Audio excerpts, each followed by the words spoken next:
सभी व्यूअर्स को मेरा नमस्कार। आयकर की आज की कक्षा में आप सभी का स्वागत है।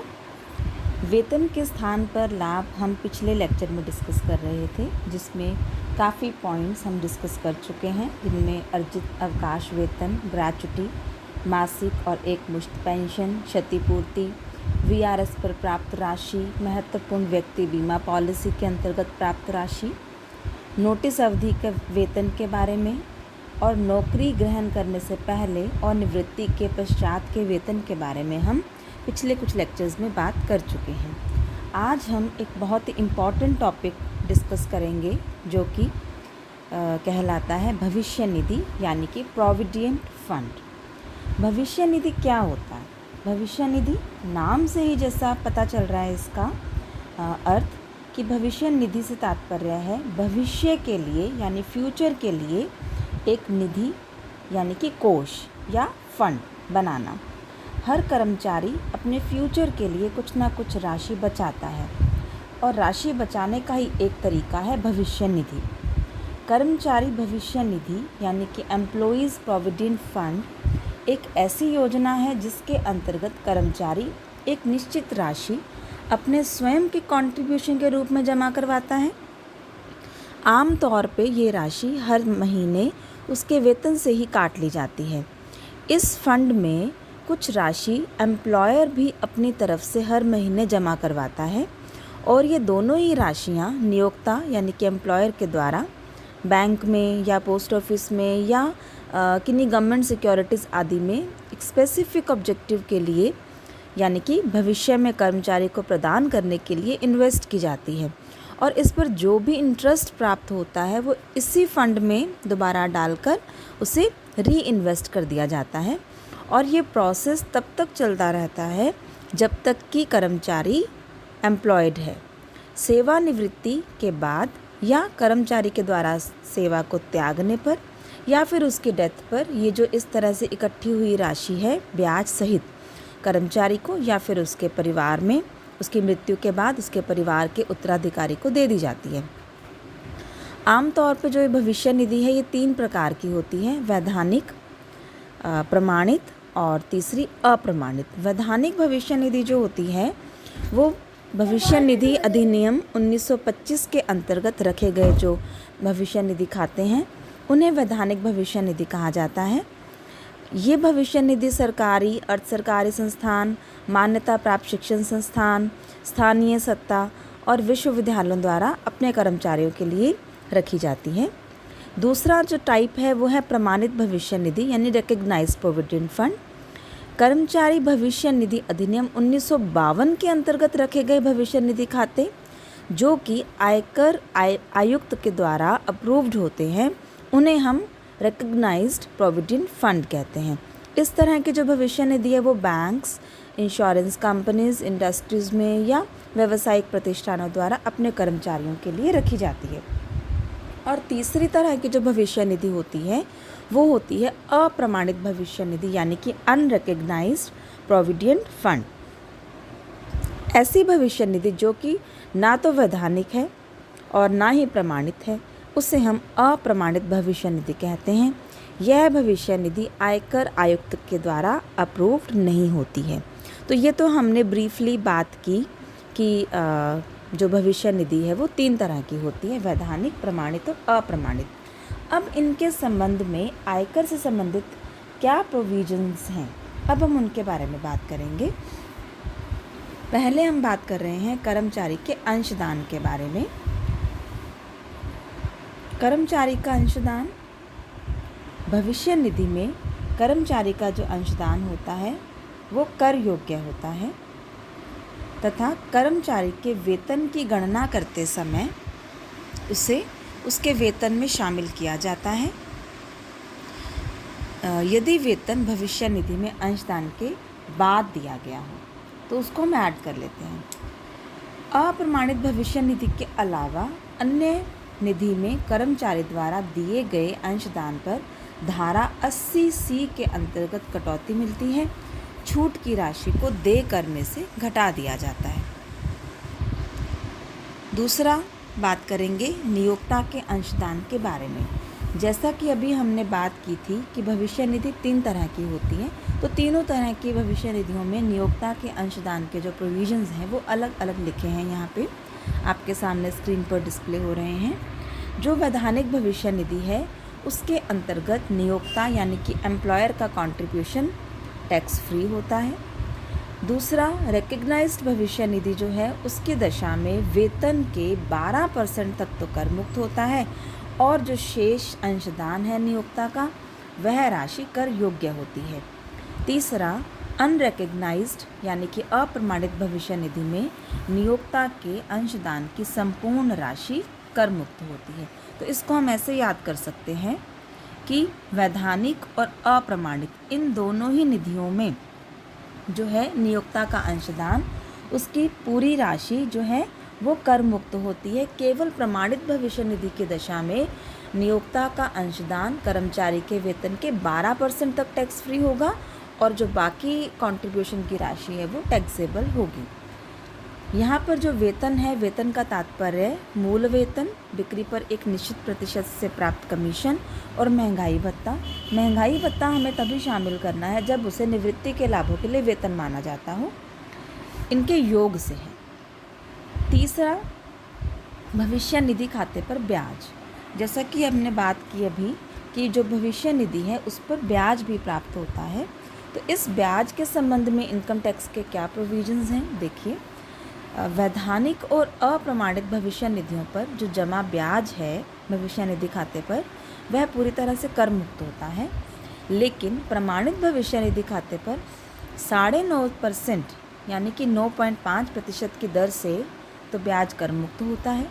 यदि ब्याज 9.5% से अधिक दर से दिया जाता हो तो जो ये आधिक्य है, जो ये सरप्लस है वो कर योग्य होगा। ब्याज की कर योग्य राशि की जो गणना है वो एक सूत्र से की जाती है। सूत्र आपके सामने स्क्रीन पर आ रहा है। ब्याज की कर योग्य राशि जमा हुई ब्याज की राशि अपॉन जमा ब्याज की दर मल्टीप्लाइड बाय जमा ब्याज की दर माइनस 9.5%। मतलब मान लीजिए कि जो जमा ब्याज की दर है वो 12% है, तो ब्रैकेट में हम लिखेंगे 12% माइनस 9.5%। तो जमा हुई ब्याज की राशि को गुना करना है आपने जमा ब्याज की दर का 9.5% से जो डिफरेंस होगा उससे, और बटे में यानी अपोन में आपको लेना है जमा ब्याज की दर। ऐसा करने से आपके पास ब्याज की कर योग्य राशि आ जाएगी। हम न्यूमेरिकल क्वेश्चंस करेंगे तो आपको और अच्छे से ये चीज़ें क्लियर हो जाएंगी। नेक्स्ट, सेवानिवृत्ति या नौकरी की समाप्ति पर भविष्य निधि खाते से प्राप्त एक मुश्त राशि। जब कर्मचारी रिटायर होता है या उसकी नौकरी समाप्त होती है तो उसे भविष्य निधि खाते पर एक मुश्त जो है राशि प्राप्त होती है भविष्य निधि खाते से। तो यहाँ पर इससे संबंधित जो प्रोविजंस हैं वो देखिए। वैधानिक भविष्य निधि से प्राप्त समस्त राशि पूरी तरह से कर मुक्त होती है। प्रमाणित भविष्य निधि से प्राप्त एक मुश्त राशि कुछ शर्तों के पूरी होने पर कर मुक्त होती है। 3 शर्तें यहाँ पर आपके सामने लिखी गई हैं। इन तीनों में से कोई भी एक शर्त यदि पूरी होती है तो फिर प्रमाणित यानी रिकग्नाइज्ड जो है प्रोविडेंट फंड उससे प्राप्त एक मुश्त राशि जो है वो कर मुक्त होती है। ये 3 शर्तें आपके सामने हैं, इनमें से किसी भी एक शर्त का पूरा होना आवश्यक है। पहली शर्त है कर्मचारी ने अपने एम्प्लॉयर के यहाँ सर्विस छोड़ने से पहले लगातार 5 या उससे ज़्यादा सालों तक नौकरी की हो।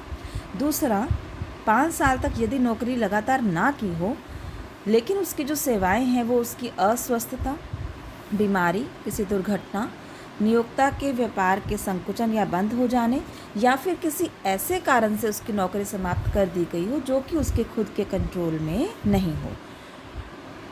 और तीसरी शर्त है कर्मचारी ने अपनी नौकरी छोड़ने के बाद किसी अन्य एम्प्लॉयर के यहाँ नौकरी कर ली हो, वह उसके प्रमाणित भविष्य निधि खाते का जो बैलेंस है वो उस दूसरे एम्प्लॉयर द्वारा रखे गए प्रमाणित भविष्य निधि खाते में ट्रांसफ़र कर दिया गया हो। तो इन तीनों शर्तों में से कोई भी एक शर्त यदि पूरी हो जाती है तो प्रमाणित भविष्य निधि से प्राप्त एक मुश्त राशि भी कर मुक्त होती है। और तीसरी टाइप जो हमारी है अप्रमाणित भविष्य निधि, इससे प्राप्त एक मुश्त राशि में जो नियोक्ता का अंशदान और उस पर ब्याज की राशि है, यानी कि जो एम्प्लॉयर का कंट्रीब्यूशन और उस पर इंटरेस्ट की राशि है वो तो वेतन शीर्षक की आय में कर योग्य होती है। शेष बची हुई राशि जो है यानी कि जो कर्मचारी का अंशदान है उसमें वो तो पूरी तरह से कर मुक्त होता है, लेकिन उसके जो अंशदान पर प्राप्त ब्याज की राशि है वो अन्य साधनों से आय शीर्षक में कर योग्य होती है। यहाँ हम इसको 3 हिस्सों में बांट रहे हैं। अप्रमाणित भविष्य निधि से प्राप्त एकमुश्त राशि में एम्प्लॉयर का कंट्रीब्यूशन और उस पर ब्याज, वो तो सैलरी हेड की इनकम में टैक्सेबल होगा। बाकी जो राशि बच गई, बाकी क्या बच गया, कर्मचारी का अंशदान और उस पर ब्याज। तो कर्मचारी का अंशदान जो है वो पूरी तरह से कर मुक्त है और उस अंशदान पर जो ब्याज की राशि है वो इनकम फ्रॉम अदर सोर्सेज शीर्षक में कर योग्य होती है। तो ये था आपका भविष्य निधि से संबंधित टॉपिक। अगला टॉपिक यहाँ पर है सुपर एनुएशन फंड या अधिवार्षिकी निधि। सुपर एनुएशन फंड क्या होता है? इस कोष में कर्मचारियों को एक निश्चित आयु प्राप्त कर लेने पर या सेवानिवृत्ति पर या फिर काम के लिए अयोग्य हो जाने पर या कर्मचारी की मृत्यु हो जाने पर इसको इस तरह की वार्षिकी के भुगतान की व्यवस्था की जाती है। ये भी एक तरह का सेवानिवृत्ति का लाभ माना जाता है। ये भी 2 तरह की होती है अधिवार्षिकी निधि भी, अनुमोदित और गैर अनुमोदित। पहले बात कर लेते हैं अनुमोदित अधिवार्षिकी निधि यानी कि अप्रूव्ड सुपरएनुएशन फंड। इसमें अलग अलग इसमें मैंने इसको कई हिस्सों में बांट लिया है ताकि आपको इसका कॉन्सेप्ट जो है अच्छे से क्लियर हो जाए। अनुमोदित अधिवार्षिकी निधि में पहले मैं नियोक्ता के अंशदान के बारे में आपको बताती हूँ। यदि नियोक्ता यानी कि एम्प्लॉयर ने एम्प्लॉय के अप्रूव्ड सुपरएनुएशन फंड में एक कर निर्धारण वर्ष में 1.5 लाख रुपए से ज़्यादा का कंट्रीब्यूशन दिया है तो उस एक्स्ट्रा या आधिक्य को, एक्स्ट्रा जो कंट्रीब्यूशन है या जो आधिक्य है, जो सरप्लस है, उसे कर्मचारी की इनकम माना जाएगा और उसे अनुलाभ के रूप में कर योग्य माना जाएगा। ऐसा जो कंट्रीब्यूशन है वो जिस साल दिया गया था ऐसा आधिक्य उसी वर्ष की आय माना जाएगा। दूसरा, कर्मचारी के स्वयं के अंशदान पर धारा 80C के अंतर्गत कटौती प्रदान की जाती है और अनुमोदित अधिवार्षिकी निधि में एकत्रित राशि पर देय ब्याज जो है वो कर्मचारी के लिए कर मुक्त होता है, चाहे उसकी ब्याज की दर कोई भी हो। फिर अनुमोदित अधिवार्षिकी निधि की दशा में प्राप्त एकमुश्त राशि पूरी तरह से कर मुक्त होती है। इस फंड में नियोक्ता द्वारा किया गया अंशदान और इस निधि में जमा राशि पर अर्जित ब्याज दोनों ही कर मुक्त होते हैं। इस पर वैधानिक प्रोविडेंट फंड के सभी प्रोविजंस लागू होते हैं। अभी हमने ऊपर वैधानिक प्रोविडेंट फंड के बारे में पढ़ा था, तो उसी प्रकार यहाँ पर उसके नियम लागू होते हैं। दूसरा है गैर अनुमोदित अधिवार्षिकी निधि अनअप्रूव्ड सुपरएनुएशन फंड। गैर अनुमोदित अधिवार्षिकी निधि में नियोक्ता का अंशदान व एकत्रित राशि पर ब्याज चाहे कुछ भी हो उस पर कर नहीं लगेगा। ठीक है। दूसरा, गैर अनुमोदित अधिवार्षिकी निधि में सम्मिलित से प्राप्त एकमुश्त राशि में शामिल एम्प्लॉयर का कंट्रीब्यूशन और उसके अंशदान पर ब्याज की राशि का योग वेतन शीर्षक की आय में कर योग्य होगा। शेष बची हुई राशि में कर्मचारी का अंशदान पूरी तरह से टैक्स फ्री होगा, जबकि उसके अंशदान पर जो ब्याज की राशि है वो इनकम फ्रॉम अदर सोर्सेज में टैक्सेबल होती है। ये जो गैर अनुमोदित अधिवार्षिकी निधि है इस पर अनअप्रूव्ड प्रोविडेंट फंड अप्रमाणित जो भविष्य निधि है उसके अप्रमाणित भविष्य निधि यानी कि अनरिकग्नाइज्ड जो प्रोविडेंट फंड है उसके सभी प्रोविजंस लागू होते हैं। तो ये था आपका अधिवार्षिकी निधि। तो वेतन के स्थान पर जो लाभ थे ये टॉपिक हमारा यहीं पर कंप्लीट हो रहा है। नेक्स्ट लेक्चर में हम बात करेंगे वेतन में से कटौतियों की और बात करेंगे पर्क्स यानी अनुलाभों के बारे में। आज के लिए इतना ही। Thank you so much.